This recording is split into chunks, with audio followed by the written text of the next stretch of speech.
for any other systems out there that are ever going to try and raise ducks. You guys understand how time is a construct and everything, because it is non-existent for us.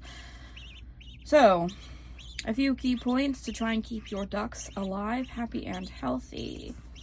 First things first, they have to be able to dunk their beaks into the water when they're eating. They have to be able to do these two things together or they will die. Also, try and keep the brooder low, especially when they are newborns, because they need to be 90 degrees. They need some kind of grit. That's what we've got in the other little thing over there, is just some grit. Helps break down some of the stuff in their stomach. Later on, they'll be able to get some in sand and stuff like that on their own, but it's still good to have. Try and keep the water clean.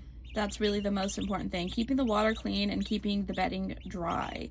So the method that the boys read about with the bedding is basically just piling it on top of itself whenever it gets wet and cold, because again, they need to stay warm.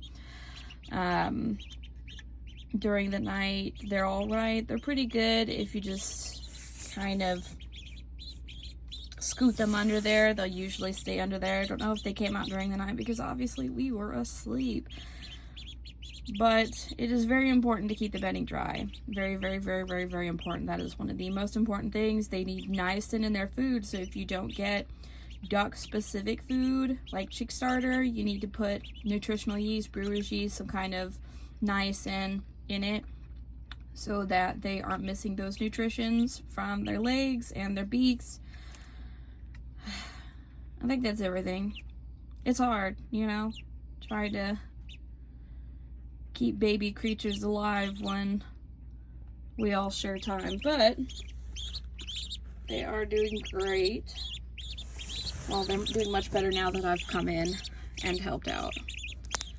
But this is Willow, this is Princess Clover. Yep, babies. We've got some mealworms broken up into little bits in there for extra protein. Willow is obsessed with raspberries. We tried to rip the kale up into little tiny little pieces, and they still don't really mess with it that much.